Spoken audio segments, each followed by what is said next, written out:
कल एक छोटा सा टॉपिक बच गया था, let's start and finish that, और हमारा चैप्टर फिनिश हो जाएगा उसी के साथ। पूछ रहा है कि फॉरेन एक्सचेंज मार्केट क्या होता है। देखो, अभी हमने पढ़ा कि पूरे चैप्टर में हमने पढ़ा कि $1 का कुछ रेट है, 1 पाउंड का कुछ रेट है, और दिनार है, रुपीज़ है, सबका कुछ ना कुछ रेट है। तो ये कौन सी जगह है जहाँ को पर आपको जाके $1 के 80 रुपये मिल जाते हैं? कोई जगह तो होगी ना। उस जगह को बोला जाता है मार्केट, जहाँ पे foreign currencies are sold and bought. जहाँ पे फॉरेन करेंसीज सेल की जाती हैं और परचेज़ की जाती हैं, उसे बोला जाता है फॉरेन एक्सचेंज मार्केट। अब ये प्रॉपरली कोई वो नहीं होगी कि हाँ भी जैसे आप तिलक नगर मार्केट चले गए, रजौरी गार्डन मार्केट चले गए, उस तरह की कोई जगह नहीं है। ये एक ऑफिस भी हो सकता है, ये एक दुकान भी हो सकती है, ये एक ऑनलाइन ट्रांजैक्शन का ज़रिया भी हो सकता है। अब आजकल इतनी फैसिलिटी है कि आप ऑनलाइन भी ई कॉमर्स के थ्रू फॉरेन एक्सचेंज को, फॉरेन करेंसी को एक्सचेंज कर सकते हो। बैंक भी हो सकता है, फॉरेन एक्सचेंज ब्रोकर भी हो सकता है, कमर्शियल बैंक भी हो सकता है, सेंट्रल बैंक तो है ही है। सेंट्रल बैंक में आप जाओ, you can go to RBI any time, reserve bank में जाके आप एक्सचेंज कर सकते हो। तो ये प्रॉपर एक जगह नहीं है, ये एक सिस्टम है जहाँ पे आजकल आपने देखा होगा वेस्टर्न यूनियन मनी ट्रांसफर्स वाली जगह है, वहाँ पे फॉरेन करेंसीज एक्सचेंज कर सकते हो। कई शॉपकीपर्स भी होते हैं जो कुछ कमीशन के बदले आपको फॉरेन करेंसी देते हैं, उसको ब्रोकर बोला जाता है। एजेंट्स एंड ब्रोकर्स होते हैं, वो एक कमीशन चार्ज करते हैं and they exchange the currencies. तो इस तरह के वो सब जगह को हम फॉरेन एक्सचेंज मार्केट्स बोलते हैं। अब फंक्शंस क्या क्या है, फॉरेन एक्सचेंज मार्केट के फंक्शंस क्या क्या हैं? 3 बेसिक फंक्शंस होते हैं। पहला तो आपने पढ़ ही लिया कि फ़ॉरेन को एक्सचेंज करना है तो ट्रांसफ़र फंक्शन बोला जाता है उसको। 5-10 मिनट का टॉपिक है और वीडियो फिनिश करके चैप्टर फिनिश करना है। ट्रांसफ़र फंक्शन किया जाता है purchasing power between the countries involve in transaction. This function is perform through credit instrument like bills of foreign exchange, bank drafts and telephone transfer. इसका कहने का ये मतलब है कि जैसे मैं इंडिया में हूँ, ठीक है, और मेरे को US से सामान ख़रीदना है। मेरे पास तो रुपीज़ पड़े हैं, पर मेरे को वहाँ के डॉलर चाहिए। या तो मैं इस जगह पे जाऊँगा, डॉलर्स कन्वर्ट कर लूँगा और मैं सामान ख़रीद लूँगा वहाँ जाके। अगर मैं वहाँ जाना ही नहीं चाहता, मान लो मैंने फ़ोन पे या ऑनलाइन ईमेल के थ्रू या किसी भी तरीके से वहाँ पे ऑर्डर डाल दिया, तो वहाँ से जो मेरे को गुड्स मंगाने हैं वो तो डॉलर में मिलेंगे और यहाँ मेरे पास रुपीज़ पड़े हैं। तो मैं जब वो ऑर्डर करूँगा तो मैं फ़ॉरेन एक्सचेंज मार्केट जाऊँगा, वहाँ पे जितने का भी, फॉर एग्ज़ाम्पल मान लो अगर $80 का एक डॉलर है, मैंने 80,000 रुपये डिपॉज़िट कर दिए वहाँ पे अपने जो फॉरेन एक्सचेंज मार्केट है वहाँ पे 80,000 रुपये डिपॉज़िट कर दूँगा। वो खुद ही, मैं US नहीं जा रहा, वो खुद ही US वाले जो मेरा एजेंट है, जो मेरा क्लाइंट है, या जिससे मैंने, जो मेरा सप्लायर है, US वाले सप्लायर के पास ऑटोमेटिकली अगर $1 80 रुपये का है तो उसके पास $1,000 ट्रांसफ़र हो जाएंगे। बात समझ आ गई? मैंने यहाँ पे 80,000 जमा कराए, उसके अकाउंट में $1,000 पहुँच जाएंगे। इसको चेंज किसने किया? फॉरेन एक्सचेंज ब्रोकर ने या फॉरेन एक्सचेंज मार्केट वाले बंदे ने। तो ये बेसिकली फंक्शन करता है। सबसे बड़ा फंक्शन है फॉरेन एक्सचेंज मार्केट का कि ट्रांसफ़र करना, उधर का पैसा इधर ट्रांसफ़र करना, इधर का पैसा उधर ट्रांसफ़र करना। इससे हमें मिलता क्या है? इससे हमें मिलती है परचेजिंग पावर। ठीक है ना? अगर मैं परचेज़ कर पाया, इस तरह बाहर की कंट्रीज़ के लोग हमारे इंडिया में आके परचेज़ कर पाते हैं, एक परचेजिंग पावर मिल जाती है, ईजी एक्सचेंज मिल जाती है। ये बुक में नहीं लिखा, आप लिख सकते हो, ऑफ करेंसी। ईजी एक्सचेंज हो जाता है, पता है, फॉरेन एक्सचेंज मार्केट जाओ करो, और फास्ट या क्विक लिख लो। ये तीनों की तीनों पॉइंट्स हैं। जल्दी पैसा ट्रांसफ़र हो जाता है, तो एक ईज़ ऑफ कंफर्ट हो जाता है। ठीक है ना? तो कंफर्टेबल एंड फेथफुल,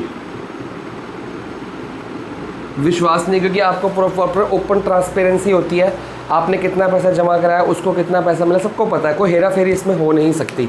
तो ये कुछ इसके पॉइंट्स हैं, ये बुक में नहीं लिखे, आप लोग प्लीज़ बुक में ही लिख लो ताकि जब भी लर्न करो आपको ये चीज़ें पता हो, आप उसमें ऐड ऑन कर सकते हो। सेकेंड फंक्शन है जी क्रेडिट फंक्शन। क्रेडिट सबको पता है, उधार, ठीक है ना। अब ज़रूरी थोड़ी कि मैंने अगर यूएस से $1 का सामान $1000 का सामान ख़रीदा तो मेरे पास पैसे पड़े हैं, मैं उधार पे तो लेता हूँ। हम अपने इंडिया में बिज़नेस करते हैं, उधार पे गुड्स खरीदते हैं। जब हम उधार पे गुड्स खरीदते हैं तो हम क्या करते हैं, उसको चेक देते हैं या BOE देते हैं। जो अकाउंट्स के बच्चे उनको पता है BOE मतलब बिल्स ऑफ एक्सचेंज, जो ज़्यादातर 3 महीने के अंदर अंदर पैसा ट्रांसफ़र करना पड़ता है। मतलब मैंने अगर आज 1 अप्रैल को सामान ख़रीदा, अप्रैल मई जून, तो 30 जून या 1 जुलाई तक मेरे को पैसा आ जाएगा, ठीक है। सॉरी, मेरे को देना पड़ेगा। तो वो बिल्स ऑफ एक्सचेंज, एक बिल दिया जाता है। अकाउंट्स के बच्चों को पता है, ह्यूमैनिटीज़ के बच्चों को बताया तो एक बिल दिया जाता है।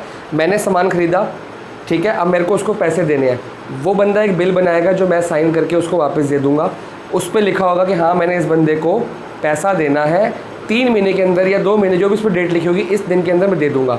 अगर इन केस मैं 3 महीने में वो पैसा नहीं दे पाता तो वो बंदा वो बिल, जो डॉक्यूमेंट है, जो कागज़ है, वो बिल लेके कोर्ट जा सकता है, मेरे खिलाफ केस कर सकता है। तो बिल एक प्रूफ होता है पैसों के बदले, जिसके बदले उधार दिया जाता है, ठीक है। अब मान लो मैंने USA की $1000 की परचेज़ की और मैंने उसको बोला मैं 3 महीने पैसे दूंगा। वो मेरे पर विश्वास करेगा कि नहीं करेगा, खुद सोचो। वो मेरे पर कोई विश्वास नहीं करेगा। यार मैं इंडिया बैठा हूँ, वो US में बैठा है, सामान तो उसने भेज दिया, पैसे मैं 3 महीने बाद दूंगा। अगर मैं 3 महीने पैसे नहीं देता तो वो क्या करेगा, वो उसको इंडिया आना पड़ेगा। वो सोचा कि इतना मैंने कमाया नहीं, इतना मैं इंडिया आने का खर्चा करूँगा, मेरे को ढूंढेगा, मेरे को पुलिस से पकड़वाएगा या मेरे से पैसे वसूलेगा। वो कह रहा है मैंने इतना कमाना नहीं था, इतना मेरा खर्चा हो गया, तो मैं सामान ही नहीं बेचता। तो ये प्रॉब्लम को सॉल्व करता है फॉरेन एक्सचेंज मार्केट। तो अगर मैं $1000 का सामान USA से ख़रीदता हूँ तो बदले में वो मेरे को बिल देगा जो मेरे को साइन करके देना पड़ेगा। तो ये जो बिल ऑफ एक्सचेंज मेरे को मिलेगा,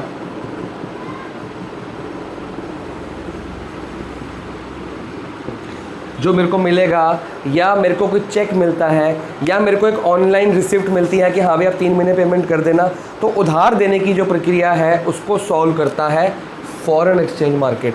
वो जो बिल मेरे को मिलेगा वो फॉरेन एक्सचेंज मार्केट के थ्रू मिलेगा। उसमें लिखा जाएगा कि इस बंदे ने $1000 मेरे को देने हैं, इस डेट को देने हैं, मान लो 1 जुलाई को देने हैं, इस डेट को देने हैं, और उस टाइम पे जिस टाइम इसने सामान लिया था उस टाइम $1 80 का था, तो उस हिसाब से 80,000 रुपये पैसा बनता है जो इसने मेरे को देना है। तो ये सारी इन्फॉर्मेशन वगैरह वगैरह पूरी की पूरी लिखी जाएगी उस हिसाब से। तो क्रेडिट फंक्शन है, जैसे हमारे इंडिया में बैंक्स होते हैं, ये सारी प्रक्रिया जो इंडिया में होती है या किसी भी कंट्री के अंदर होती है बैंक के थ्रू होती है। तो foreign exchange market as a bank काम करता है। आपके बिल, अच्छा मान लो मैंने उसने मेरे को बिल दिया, मैंने साइन करके उसको वापस कर दिया, ठीक है। अब ये बिल मैं फॉरेन एक्सचेंज मार्केट में जाके डिस्काउंट भी करा सकता हूँ। अगर डिस्काउंटिंग, जिनको पता है अकाउंट्स वाले बच्चों को, कि हम बैंक में जाके डिस्काउंट करते थे और पैसा ले लेते थे या पैसा दे देते थे जल्दी, मतलब टाइम से पहले, या बैंक में डिपॉजिट कर सकते हैं। मतलब ये एक प्योर एविडेंट होता है। तो मतलब उधार करने का जो फंक्शन है, उधार देने का, उधार लेने का और उधार करने का जो फंक्शन है, foreign exchange market purpose solve करती है। तो ये मार्केट बहुत इंपॉर्टेंट है। Hedging function the most important function, और जो ज़्यादातर पूछा भी जाता है एग्ज़ाम्स में।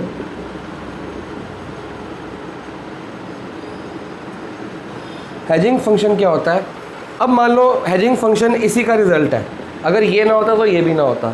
अब वो कहता है जब किसी बंदे ने कोई सामान बाहर से ख़रीदा या बाहर सामान बेचा और उसकी पेमेंट वो फ्यूचर डेट पे करेगा, मतलब 3 महीने बाद, 4 महीने बाद करेगा, तो उसमें मान लो आज है 1 अप्रैल, आज मैंने $1000 का सामान ख़रीदा और मेरा को कितना पड़ रहा है, 80,000 रुपये, क्योंकि $1 80 का है, ठीक है। अब इसकी पेमेंट मेरे को $1000 करनी है, लेकिन करनी है 6 महीने बाद। तो 6 महीने बाद आती है 1 अक्टूबर, अप्रैल मई जून जुलाई अगस्त सितंबर, ठीक है। 1 अक्टूबर, 6 महीने बाद अक्टूबर को मैंने पेमेंट करनी है। इस टाइम $1 था 80 रुपये का, अब $1 हो गया है 86 रुपीज़ का। भाई 6 महीने में डॉलर का रेट भी तो ऊपर नीचे होगा। तो अब मैं परेशान। अब वो बंदा कह रहा है उसको तो कोई फ़र्क नहीं है, उसको तो $1000 ही चाहिए ना, उसको तो $1000। वो तो कह रहा ठीक है भैया रेट जो भी है मेरे को उससे मतलब नहीं है, मेरे $1000 का सामान तूने मेरे से एक चीज़ ली है जो $1000 की थी। US वाला बंदा कह रहा है मेरे को $1000 दे। अब परेशानी मेरे को यार, मैं अगर उस टाइम पेमेंट करता तो मेरे को 80,000 रुपये देने पड़ते, आज मेरे को 86,000 देने पड़ेंगे। मेरा बैठे बैठे 6,000 का नुकसान हो गया। वो $1000 की चीज़ मंगाने में मैंने 6,000 कमाए नहीं होंगे, 6,000 का 6 महीने में नुकसान कर दिया मैंने। तो ये प्रॉब्लम से निपटने के लिए एक फंक्शन होता है हेजिंग फंक्शन, जो कौन देता है? Foreign exchange market. उसी के फंक्शंस पढ़ रहे हैं ना। ये कहता है कि जिस दिन आपने परचेज़ की थी वो परचेज़ को हम लॉक कर देंगे, प्राइस को लॉक कर दिया उसने, क्योंकि उस दिन जब बिल बनाया बिल पे सब कुछ लिख दिया कि ये हेजिंग फंक्शन है जी, ये प्राइस हेज कर दिया गया कि आप 6 महीने बाद पैसा दोगे, चाहे 6 महीने बाद रेट ये हो, चाहे 6 महीने बाद रेट ये हो, आपको 80,000 रुपये ही मेरे पास जमा कराने हैं। आपको मतलब इस रेट के हिसाब, जिस दिन डील हुई थी उस रेट के हिसाब से आपको जमा कराने हैं। और ये वाइस वर्सा भी हो सकता है। हेजिंग फंक्शन में ये भी लिखा जा सकता है, मतलब ये पार्टीज़ के एग्रीमेंट के ऊपर है कि करंट जिस दिन डील हुई है उस दिन का प्राइस मानेंगे कि जिस दिन पेमेंट देंगे उस दिन का। अगर वो कहते हैं जिस दिन डील हुई है करंट प्राइस माना जाएगा तो ये 80,000 की बात है। अगर डील में लिखा गया या बिल में लिखा गया कि जिस दिन पेमेंट करोगे उस दिन का प्राइस चलेगा तो फिर मेरे को 86 देने पड़ते। वो डिपेंड करता है कि डील में क्या लिखा गया है। ज़्यादातर जिस टाइम डील की जाती है उस टाइम का प्राइस माना जाता है। मान लो अगर ये गिर भी जाता, 75 हो जाता तो मेरा फ़ायदा हो जाता, मेरे को अब 75,000 देने पड़ते। उसको क्या फ़ायदा? उसको तो कोई फ़ायदा नहीं, उसको तो 1000 ही मिल गए। लेकिन मेरे को फ़ायदा हो जाता, तो मेरे को ना फ़ायदा हो ना नुकसान हो, या उसको भी कोई फ़ायदा ना हो, क्योंकि वो लोग हमसे भी तो खरीदते हैं सामान, तो किसी का नुकसान ना हो, किसी का फ़ायदा ना हो। तो ये हेजिंग फंक्शन है जो क्रेडिट फंक्शन के अंदर से निकला है, जो क्रेडिट उधार पे जो ट्रांजैक्शन सेल और बाय की जाती है उसके ऊपर प्राइस को हेज कर देता है, एक्सचेंज रेट लॉक कर देता है कि ये हो गया। ठीक है, अब ये तो हो गया फंक्शंस। अब हम पढ़ते हैं, ये लिख लेना आप, types of foreign exchange market. 2 minute के अंदर। ये तो फंक्शंस थे, यहाँ पे टाइप्स पढ़ लेते हैं कि कितने टाइप्स की फॉरेन एक्सचेंज मार्केट होती है। बेसिकली 2 टाइप्स की होती है। एक होती है स्पॉट मार्केट। अगर आप समझो स्पॉट का मतलब ऑन द स्पॉट डिसीजन, अभी के अभी डिसीजन हो गया कि जो भी आपने सामान खरीदा और जो भी आपने सामान बेचा उसका price on the spot, payment अभी की अभी करनी है आपने, कोई उधार नहीं, कोई कुछ नहीं। इस तरह की मार्केट में अगर आप जाके सामान खरीदते हो तो आपको ऑन द स्पॉट पेमेंट देनी होती है, इमीडिएट पेमेंट। इसका मतलब हुआ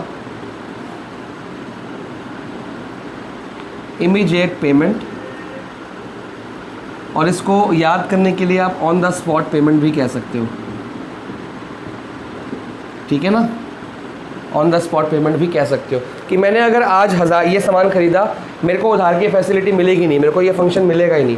मेरे को सिर्फ़ और सिर्फ, जब ये नहीं मिलेगा तो ये भी नहीं मिलेगा, ऑब्वियस सी बात है।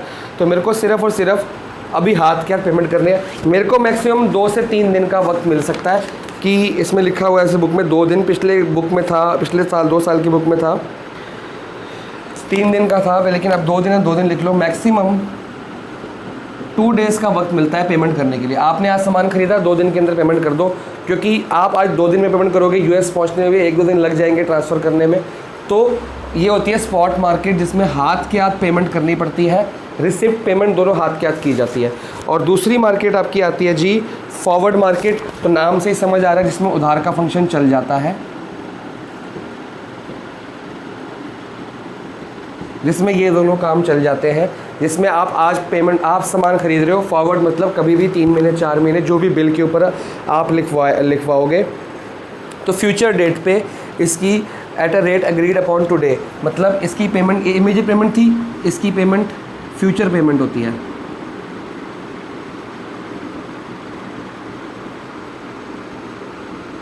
फ्यूचर डेट को पेमेंट की जाती है। तो जो डेट है और एक होता है रेट होता है,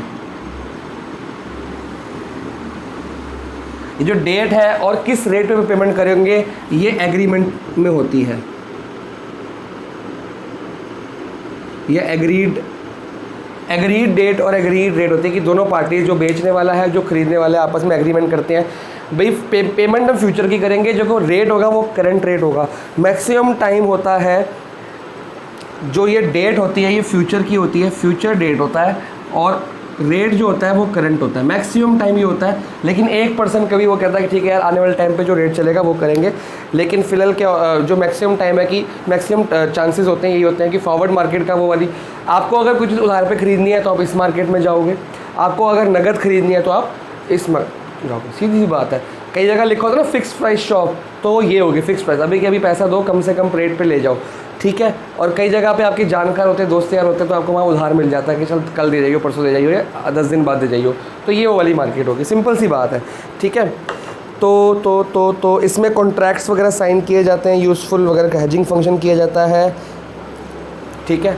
तो ये आपका टॉपिक ख़त्म हो गया है और आपके 2 चैप्टर्स लास्ट वाले ख़त्म हो गए हैं। एक लास्ट चैप्टर रह गया है जो एक मैक्सिमम 2 वीडियो में ख़त्म कर देंगे, क्योंकि उसमें बहुत सारा पार्ट कट चुका है ऑलरेडी। मैं देख पा रहा हूँ जो लास्ट चैप्टर है वो है ही 4-5 पेज का, और उसमें से 2-3 पेज कट भी गए हैं। तो मैं एक वीडियो में ही ट्राई करूँगा ख़त्म करने की, अगर हो गया तो गुड, अदरवाइज़ उसको 2 वीडियोज़ में ख़त्म करवा दूँगा। डिपेंड्स ऑन एक्सप्लेनेशन कि उस टाइम मेरे मुँह में क्या क्या बातें आती हैं, और फिर इन चैप्टर्स का नेक्स्ट वीक टेस्ट लिया जाएगा।